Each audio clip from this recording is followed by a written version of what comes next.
সন্তানের হক সমূহ থেকে কিছু হকের কথা আপনাদের সামনে পেশ করার জন্য চেষ্টা করব। হয়তোবা আপনারা অনেক ওয়াজ নসিহতে শুনে থাকবেন, তবে এর পরেও আমি বলবো আপনারা ধৈর্য সহকারে শুনবেন, কারণ একই কথা বারবার যদি শোনা হয় তাহলে সেটা দিলের মধ্যে গেঁথে যায়। আরবিতে আছে প্রবাদ বাক্য, ইদা তাকাররারাল কালামু তাকাররারা ফিল কলব। যখন কোনো কথা বারবার বারবার উচ্চারণ করা হয়, বলা হয়, আওড়ানো হয়, তখন সেটা দিলের মধ্যে গেঁথে যায়। এই জন্য সন্তানের হক সম্পর্কে কিছু কথা শোনার ধৈর্য আপনাদের আছে তো? কথা বলেন, ধৈর্য আছে তো? সম্মানিত হাজরিন, সন্তানের যে সমস্ত হকগুলো রয়েছে, এই হকগুলোর মধ্যে কিছু হক সন্তান জন্মের আগেই আদায় করতে হয়। কিছু হকের সম্পর্ক সন্তান জন্মের আগে, আর কিছু হকের সম্পর্ক হলো সন্তান জন্মের পরে। সন্তান জন্মের আগেই কি হকটা আদায় করতে হয়? বলে যে সন্তান জন্মের আগে যে হকটা সন্তান আপনার কাছে পাবে সেটা হলো সন্তানের জন্য দিনদার, পরহেজগার, মুত্তাকি, আবেদা, সলেহা, নেককার একজন মায়ের ব্যবস্থা করা। কথাটা বুঝে আসছে? সন্তান জন্মের আগেই যদি এই হকটাকে আদায় করতে হয়, তাহলে এই হক যদি কেউ আদায় করতে চায় তাহলে কিন্তু নিশ্চয়ই তাকে বিবাহ করার সময়ই ভেবে চিন্তে সিদ্ধান্ত নিতে হবে। কথা ঠিক কিনা? বিবাহ করতে যখন যাবে একজন যুবক, তখন তাকে খুব ভেবে চিন্তে সিদ্ধান্ত নিতে হবে, কারণ আজকে যেই যুবক বিয়ে করতে যাচ্ছে, যাকে বউ করে ঘরে নিয়ে আসতে যাচ্ছে, এ শুধু তার বউ হবে এটাই না, তার স্ত্রী হবে এটাই না, বরং তার ভবিষ্যৎ সন্তানের মা হবে। কথা বলেন ঠিক কিনা? এই জন্য বিবাহ করতে গেলে শুধু স্ত্রী হিসাবে চয়েস করলে চলবে না, বরং এমন একটা মেয়েকে চয়েস করতে হবে যেই মেয়েটা আপনার সন্তানের মা হতে পারে, একজন আদর্শ মা হতে পারে। কাজেই দেখতে হবে যেই মেয়েটাকে আপনি স্ত্রী হিসাবে চয়েস করতে যাচ্ছেন, এই মেয়েটা তার মায়ের কথা শোনে কিনা, তার বাবার কথা শোনে কিনা, তার সাথে নামাজের সাথে সম্পর্ক আছে কিনা, কোরআনের সাথে সম্পর্ক আছে কিনা, ইসলাম ধর্মকর্মের সাথে তার সম্পর্ক আছে কিনা। যদি এমনটা হয় তাহলে এই মেয়েটাকে যদি আপনি ঘরে নিয়ে আসেন, তাহলে এই মেয়েটা আপনার কথা শুনবে, আপনার কথা মানবে, এর গর্ভে থেকে যে সন্তান আসবে সেটা নেককার হবে, আশা করা যায়। কথা বলেন ঠিক কিনা? পক্ষান্তরে যদি এমন হয় যেই মেয়েটাকে আপনি চয়েস করতে যাচ্ছেন, এই মেয়েটা বাবার কথাই শুনে না, মার কথার দিকে একেবারে চোখ রাঙায়, বলে যে নামাজ রোজার সাথে তার সম্পর্ক নাই, ধর্মকর্মের সাথে সম্পর্ক নাই, বরং পশ্চিমা কৃষ্টি কালচারকে সে প্রাধান্য দেয়, বন্ধু বান্ধবের সাথে পার্কে পার্কে ঘুরে বেড়ায়, উলঙ্গ কিংবা অর্ধুলঙ্গ হয়ে রাস্তাঘাটে ঘুরে বেড়ায়, পশ্চিমা কৃষ্টি কালচার তার মধ্যে গেঁথে গেছে। বলে যে এমন মেয়েটাকে কেউ যদি চয়েস করে নিয়ে আসে, তাহলে এই মেয়ের গর্ভে যে সন্তান আসবে সেই সন্তান আদর্শ সন্তান হতে পারে না। কথা বলেন ঠিক কিনা? এই জন্য খুব ভেবে চিন্তে সিদ্ধান্ত নিতে হবে। আচ্ছা, আমাদের বাজারে আঙ্গুর বিক্রি হয়, বাজারে আঙ্গুর বিক্রি হয়, আবার আমাদের বাড়ির আশেপাশেও অনেক সময় নিম গাছ হয়, নিম গাছের যে গোটা, এটাও তো আঙ্গুরের মতোই দেখা যায়, নাকি বলেন? তো আঙ্গুর আর এই নিমের স্বাদের মধ্যে পার্থক্য আছে কি নাই? অনেক ব্যবধান, অনেক ব্যবধান। আঙ্গুর হলো মিষ্টি আর নিম হলো তিতা, জম্মের তিতা, নাকি বলেন? কেউ যদি আঙ্গুর গাছ লাগায় তাহলে আঙ্গুর ফলের আশা করতে পারে, কেউ যদি নিম গাছ লাগায় তাহলে সেখান থেকে কি আঙ্গুরের আশা করতে পারে? কথা বলেন, আঙ্গুর ফলের আশা করতে পারে?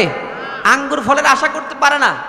নিম গাছ লাগায়া সে যদি আঙ্গুরের আশা করে তাহলে এটা হবে চরম পর্যায়ের বুকামি। কথা বলেন ঠিক কিনা? এই জন্য কথা স্পষ্ট, আপনি যখন বিয়ে করতে যাবেন তখন যদি আপনি একজন দিনদার, পরহেজগার, মুত্তাকি, আবেদা, সলেহা, নেককার মেয়েকে চয়েস না করেন আপনার স্ত্রী হিসাবে, তাহলে আপনি এই স্ত্রী থেকে ভালো সন্তানের আশা করাটা চরম পর্যায়ের বুকামি আর পাগলামি ছাড়া কিছু নয়। কথা বলেন ঠিক কিনা? এই জন্য সম্মানিত হাজরিন, বিবাহ করতে গেলে খুব সাবধানে ভেবেচিন্তে সিদ্ধান্ত নিতে হবে। জনাবে রাসূল করিম সাল্লাল্লাহু আলাইহি ওয়াসাল্লাম এই জন্য সতর্ক করে গিয়েছেন 1400 বছর আগেই, তুনকাহুল মারআতু লিআরবাঈন লিমালিহা ওয়ালি হাসাবিহা ওয়ালি জামালিহা ওয়ালি দীনিহা ফাজফার বিযাতিদ দীন তারিবাত ইয়াদাক। আল্লাহর নবী সাল্লাল্লাহু আলাইহি ওয়াসাল্লাম ইরশাদ করেন, মানুষ সাধারণত বিবাহ করে চারটা জিনিস দেখে, চারটা জিনিস দেখে সাধারণত নারীকে পছন্দ করে। নারীকে পছন্দ করা যায় চারটা জিনিস দেখে। একটা হলো লিমালিহা, নারীর যদি মাল থাকে, মেয়ের যদি মাল থাকে, অর্থ সম্পদ দেখে মেয়েটাকে চয়েস করা যায়, মানুষ চয়েস করে। ওয়ালি হাসাবিহা, কখনো বা মেয়েটার বংশ মর্যাদা দেখেও মানুষ মেয়েটাকে পছন্দ করে। ওয়ালি জামালিহা, আবার মেয়ের সৌন্দর্যতা দেখেও মেয়েকে চয়েস করা যায়, এটাও গুণ। মাল হওয়া এটাও গুণ, বংশমর্যাদা ভালো হওয়া এটাও গুণ, চেহারা সৌন্দর্য ভালো হওয়া এটাও গুণ। ওয়ালিদিনিহা, আল্লাহর নবী 4 নম্বরে বলেন ওয়ালিদিনিহা, মেয়েটার যদি দিনদারি থাকে, দিনদারি দেখেও মেয়েটাকে চয়েস করা যায়। আল্লাহর নবী আগের যে 3টা কথা বললেন, লিমালিহা ওয়ালি হাসাবিহা ওয়ালি জামালিহা, মাল, বংশমর্যাদা, রূপসজ্জা, এগুলার বললেন। এগুলা বলার পরে আল্লাহর নবী এগুলাকে প্রাধান্য দেওয়ার জন্য বলেন নাই, বরং উম্মতকে, কিয়ামত পর্যন্ত আনেওয়ালা উম্মতকে আল্লাহর নবী দিক নির্দেশনা দিয়ে গেলেন, ফাজফার বিজাতিদ দ্বীন। 4 নম্বরে যেই কথাটা বলা হয়েছে লিদিনিহা, দিনদারি দেখে মেয়েকে চয়েস করা। আল্লাহর নবী বলেন দিনদারি দেখে মেয়েটাকে তোমরা প্রাধান্য দিবে, তাহলে কি হবে? তারিবাত ইয়াদাক, তাহলে তোমার জীবনের সংসারটা, তোমার সংসার সুখের হবে। জোরে বলেন না সুবহানাল্লাহ। তোমাকে, তোমার 2 হাত আল্লাহ তাআলা বরকতে ভরে দিবে, তোমার সংসার ভালো হবে, দাম্পত্য জীবন সুখের হবে যদি দিনদারি দেখে তুমি প্রাধান্য দাও। বাস্তবেই, বাস্তব অভিজ্ঞতাও এটা আমাদের দেখা যায়। কারোর স্ত্রী যদি ভালো হয়, সে যদি 1 বেলা কিংবা 2 বেলা খেয়ে থাকে, তার যদি বিল্ডিং না হয়, অট্টালিকা না হয়, ঘরে যদি দামি দামি সোফা না থাকে, খাট পালং না থাকে, স্ত্রী যদি দিনদার হয়, নামাজি হয়, ভালো হয়, সৎ চরিত্রের হয়, এই লোকের দিলের মধ্যে অন্যরকম একটা শান্তি আছে। কথা বলেন ঠিক কিনা? এই লোকের দাম্পত্য জীবনের মধ্যে শান্তি বসবাস করে, সে শান্তিতে আছে। পক্ষান্তরে যদি এমন হয়, স্ত্রী ভালো না, অনেক বড় অট্টালিকার মালিক, টাকা পয়সার মালিক, মিল্ক ইন্ডাস্ট্রিজের মালিক, ঘরের স্ত্রী ভালো না, চরিত্র ভালো না, দ্বীনের সাথে সম্পর্ক না থাকার কারণে ওই লোকের ঘর, ওই লোকের দাম্পত্য জীবনের মধ্যে কোনো শান্তি বলতে নাই। কথা বলেন ঠিক কিনা? এগুলা ভেঙ্গে ভেঙ্গে বুঝানোর সময় আমার হাতে নাই। সহজ কথা দেখেন না, অনেকেই আসে যে হুজুর একটু তাবিজ দেন, তাবিজ বুঝেন নাই কথা। বিয়ে করছে অল্প দিন, কিরে তোমার তাবিজের কি দরকার? বলে যে হুজুর এমন তাবিজ আমাকে দেন, যেই তাবিজ দিলে বউ শুধু আমাকেই দেখবে, আমাকেই চয়েস করবে, তার সমস্ত ভালোবাসা আমাকেই দিবে, অন্য কারোর দিকে যেন বয়ফ্রেন্ড আর গার্লফ্রেন্ডের সাথে যেন সম্পর্ক না রাখে। কথা বলেন, সমাজের বাস্তব চিত্র এমন আছে কি নাই, নাকি অবাস্তব কিছু বলছি? বাস্তবতা এইগুলো আছে। তো এখন তাবিজ দিলে কি হবে? বলে পুরা কুরআন তোমার গলার মধ্যে ঝুলাই দিলেও তো কোনো লাভ নাই, কারণ তুমি প্রথমেই ভুল করছো। প্রথমেই যদি তুমি দিনদার একজন মহিলাকে চয়েস করতে, দিনদার একজন মেয়েকে যদি তুমি চয়েস করতে, তাহলে এই দিনদার মেয়েটা যে তার জীবনের ভালোবাসার সম্পর্ক অন্য কোনো পরপুরুষের সাথে করে নাই, বরং বিবাহের পরে তুমি স্বামীর সাথে তার মোহাব্বতের সম্পর্ক হবে, তার জীবনের যত ভালোবাসা আছে সব কিছু তোমার জন্য উজাড় করে দিবে, তুমিও তোমার সমস্ত ভালোবাসাকে তার জন্য উজাড় করে দিবে। ভালোবাসার সম্পর্ক যদি দাম্পত্য জীবনের মধ্যে হয়ে যায়, ভাইয়ার আমার ভালো করে বুঝবেন, দাম্পত্য জীবন সুখের হয় ভালোবাসার সম্পর্কের কারণে। কথা বলেন ঠিক কিনা? ভালোবাসার মোহাব্বতের সম্পর্ক যদি হয়, একজনে আরেকজনের প্রতি যদি আস্থা ভালো হয়, তাহলে ওই দাম্পত্য জীবনের মধ্যে সুখ হয়, শান্তি হয়। কথা বলেন ঠিক কিনা? আর যদি ভালোবাসার সম্পর্ক না হয়, একজনে আরেকজনের শুধু সন্দেহ করে, তাহলে কি ওই দাম্পত্য জীবনের মধ্যে সুখ শান্তি থাকে? কোথাও সুখ পায় না, কোথাও না।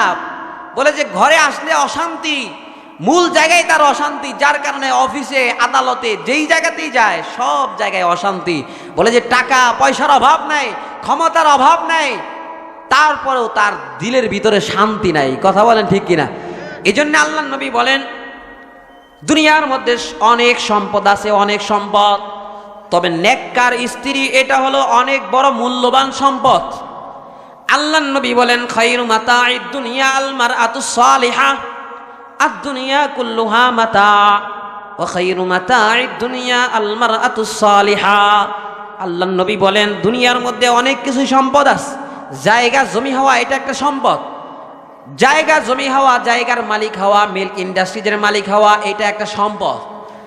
তবে আল্লাহ নবী এই সমস্ত সম্পদের মধ্যে উত্তম সম্পদের কথা বললেন, আল মারআতুস সালিহা, নেককার বিবি যার আছে, যে নেককার বিবিকে স্ত্রী হিসেবে ঘরে এনেছে, আল্লাহ নবী কেমন যেন বুঝিয়ে দিলেন, দুনিয়ার সবচাইতে দামি সম্পদটা সে ঘরে নিয়ে এসেছে। সুবহানাল্লাহ। এই জন্য বিয়ে করতে গেলে খুব ভেবেচিন্তে সিদ্ধান্ত নিতে হবে। কথাটা ঠিক আছে কিনা? এটা হলো সন্তানের 1 নাম্বার হক। মা যদি ভালো হয় তাহলে সন্তান ভালো হবে, এটাই স্বাভাবিক। মা যদি ভালো না হয়, সন্তান ভালো হওয়ার আশা করা যায় না। সম্মানিত হাজিরিন, খুব ভালো করে বুঝবেন, ইদানিংকালে আমাদের মুসলিম সমাজের মধ্যে কিছু নারীদেরকে দেখা যায়, যেই নারীরা পুরুষদের মতো পোশাক পরে পরে রাস্তাঘাটে, মার্কেটে, বিভিন্ন জায়গায় ঘুরে বেড়ায়। তারা নারী, অথচ নারী সুলভ পোশাক পরতে পর্যন্ত তারা রাজি নাই। কি বলেন, এমন নারী পাওয়া যায় কি যায় না? সম্মানিত হাজিরিন, খুব ভেবেচিন্তে দেখেন তো, যেই মেয়েরা আজকে আধুনিকতার নামে তারা অর্ধলঙ্গ হওয়াকে এটাকে ভালো মনে করতেছে, তারা পুরুষদের মতো পোশাক পরতেছে, এই মেয়েদের নানি আর দাদির অবস্থাটা একটু চিন্তা করে দেখেন তো। তাদের নানি আর দাদির অবস্থা কি এমন ছিল? কথা বলেন, তাদের নানি আর দাদির অবস্থা কি এমন ছিল? মুরব্বীরা ভালো জানবেন, তাদের নানি আর দাদির অবস্থা তো এমন ছিল, নানা আর দাদা যদি নানি আর দাদিকে 12 হাত কাপড়ের জায়গায় 11 হাত কাপড় এনে দিত, তাহলে তারা তাদের স্বামীদের সাথে ঝগড়া লাগাইতো। বলে যে কেমন কাপড় আনছেন, এই কাপড়ে আমার পুরা প্যাচ আসে না, মাথার ঘুমটা আসে না। কথা বলেন ঠিক কি ঠিক না? সম্মানিত হাজিরিন, খুব ভালো করে বুঝবেন, আজকে মুসলিম সমাজ নিয়ে ইহুদি খ্রিস্টানরা সুকৌশলে ষড়যন্ত্র করতেছে। তাদের কৃষ্টি কালচার আমাদের সমাজের রন্ধ্রে রন্ধ্রে পৌঁছিয়ে দিতে তারা ইতিমধ্যে সক্ষম হয়ে গিয়েছে, যার কারণে মুসলিম সমাজের মেয়েরাও আজকে পশ্চিমা কৃষ্টি কালচারকে গ্রহণ করে উলঙ্গ আর অর্ধলঙ্গ হয়ে ঘুরে বেড়ায়। সম্মানিত হাজিরিন, যেই দাদি আর নানি কাপড় 12 হাতের জায়গায় 11 হাত পরতে রাজি হতো না, তাদের স্বামীদের সাথে ঝগড়া করত, এই দাদি নানির পরবর্তী প্রজন্ম নাতনি পর্যায়ে এসে অবস্থা দাঁড়িয়েছে এমন যে এখন তারা মেয়েলি পোশাক পরতে রাজি না, ছেলেদের মতো পোশাক পরে পরে ঘুরে বেড়ায়, অর্ধলঙ্গের মতো পোশাক পরে। এরকম একটা মেয়েকে কেউ যদি স্ত্রী হিসাবে চয়েস করে, তাহলে এই মেয়ের গর্ভে যে সন্তান আসবে, ওই সন্তান তো পুরুষের মতো পোশাক পরবে দূরের কথা, বরং স্যান্ডো গেঞ্জি আর হাফ প্যান্ট পরবে। কথা বলেন ঠিক কিনা? সে তো অর্ধলঙ্গ হবে, হাফ প্যান্ট পরে পরে ঘুরবে। এই জন্য খুব ভেবেচিন্তে আমাদের সিদ্ধান্ত নিতে হবে। আমাদের মেয়েদেরকে, আমাদের বোনদেরকে দিন শিখাইতে হবে, দিন শিখাইতে হবে। যাদের ভিতরে দিন আছে তাদের ভিতরে পশ্চিমা কৃষ্টি কালচার কখনো আসতে পারে না। এই জন্য খুব ভেবেচিন্তে সিদ্ধান্ত নিতে হবে। মা যদি ভালো হয় সন্তান ভালো হবে, মা যদি ভালো না হয় সন্তান ভালোর আশা করা যায় না। সাথে সাথে একটা কথা, গুলা আর খোলা একটা কথা আমরা বুঝি, গ্রামের মানুষ পিঠা বানায়, আমাদের মায়েরা পিঠা বানায়, সেখানে গুলাও ভালো হইতে হয়, খোলাটাও ভালো হইতে হয়। কথা ঠিক কিনা? খোলা অনেক ভালো, কিন্তু গুলাটা যদি ভালো না হয় পিঠা ভালো হওয়ার আশা করা যায়? আবার গুলা অনেক ভালো অভিজ্ঞতা সম্পন্ন ব্যক্তি গুলা গুলছে, কিন্তু খোলাটা ভালো না, কি বলেন পিঠা ভালো হবে? এই জন্য ভালো করে বুঝতে হবে গুলা আর খোলা। খোলা দিয়ে আমি বুঝিয়েছি মায়েদেরকে, অর্থাৎ আমাদের মায়েরা হলো খোলার ভূমিকায়, আর আমরা যারা বাবারা আছি, আমরা যারা পুরুষ জাতি আছি, আমরা হইলাম গুলার ভূমিকায়। আমাদেরকেও ভালো হতে হবে, আমাদের মায়ের জাতদেরকেও ভালো হতে হবে। পুরুষ জাত আর মায়ের জাত উভয় যদি ভালো হয়ে যায়, তাহলে আমাদের ঘরেও আজকেও এই দিনেও আব্দুল কাদের জিলানির মতো আল্লাহওয়ালা বুজুর্গ জন্ম নিতে পারে। কথা বলেন ঠিক কিনা? পক্ষান্তরে খোলা আর গোলা যদি ভালো না হয়, তাহলে আমাদের গর্বে আল্লাহ মাফ করুক, আল্লাহ মাফ করুক, নাস্তিক মার্কা সন্তান হবে। নাস্তিক মার্কা সন্তান হবে, যেই সন্তান বড় হয়ে আল্লাহকে গালি দিবে, রাসূলকে গালি দিবে, দিন আর ধর্মের বিরুদ্ধে বলবে। কথা বলেন ঠিকই ঠিক না? এই জন্য খুব ভেবেচিন্তে সিদ্ধান্ত নিতে হবে। এটা তাহলে 1 নাম্বার হক, কথাটা বুঝে আসছে কি? এরপরে আরো অনেক হক ছিল, 2-4টা ছিল, তবে সেখান থেকে আমি গুরুত্বপূর্ণ যে বিষয়টা, সেটা আজকে যেহেতু একটা মাদ্রাসার প্রোগ্রাম, এই জন্য গুরুত্বপূর্ণ হকটা আমি সংক্ষেপে বলছি। যে গুরুত্বপূর্ণ হক যেটা, সেটা হলো আমি যে হাদিস পড়েছি, পঠিত হাদিসের মধ্যে আল্লাহ নবী সাল্লাল্লাহু আলাইহি ওয়াসাল্লাম 2টা নির্দেশ দিয়েছেন। একটা হলো যে মুরু আওলাদাকুম বিসসালাতি ওয়া হুম আবনাউ সাবঈন, তোমরা তোমাদের বাচ্চাদেরকে, সন্তানদেরকে নামাজের নির্দেশ করো যখন তোমাদের বাচ্চাদের বয়স 7 বছর হয়। খুব ভালো করে বুঝবেন, এটা আমার আলোচনার শেষ অংশ, কিন্তু এটা আমাদের আজকের এই মাহফিলের সাথে বড়ই মিল রাখে। এই জন্য আমি এটা বলে শেষ করব। হুজুর যেহেতু পরবর্তী হুজুর চলে আসছেন, তো এখানে আল্লাহর রাসূল বলেছেন যে যখন তোমাদের সন্তানের বয়স 7 বছর হয়, তখন তাদেরকে নামাজের নির্দেশ করো। কয় বছর বয়সকালে? আর জুড়ে বলেন, কয় বছর বয়সকালে? 7 বছর বয়সকালে নামাজের নির্দেশ করার জন্য বলেছেন। এখন তো আমাদের মুসলিম সমাজের অবস্থা এমন হয়ে গিয়েছে, বয়স হয়ে গিয়েছে 70, এরপরেও আমরা মসজিদের সাথে সম্পর্ক রাখতে রাজি নাই। কথা বলেন, এরকম আছে কি নাই? আছে কি নাই? অনেক আছে, অনেক। 7 বছর কালে নামাজের নির্দেশ দেওয়ার জন্য বলেছেন। 10 বছর কালে আল্লাহ রসুল বলেন ওয়াদরিবুহুম ওয়া হুম আবনাউ আশরিন, তাদেরকে প্রহার করো যখন 10 বছর বয়স হয়ে যায়, নামাজের নির্দেশ করো। যদি নামাজ আদায় না করে, তাহলে তাদেরকে প্রয়োজনে প্রহার করো। কথাটা বুঝে আসছে কি? তার 10 বছর এখন হয়ে গিয়েছে, এখন আর সন্তানকে নামাজ কামায় দেওয়ার সুযোগ নাই, নামাজ কাজা করার সুযোগ নাই, প্রয়োজনে তাকে শাস্তি দেওয়া যাবে। সম্মানিত হাজরিন, আমরা এখানে যারা আছি, প্রায় তো মুরব্বী, প্রায় তো সন্তানের বাবা, প্রায় তো সন্তানের বাবা, এখানে গার্জিয়ান আমরা এসেছি। আমরা কয়জনে সন্তানকে 7 বছর বয়সকালে নামাজের নির্দেশ করেছি?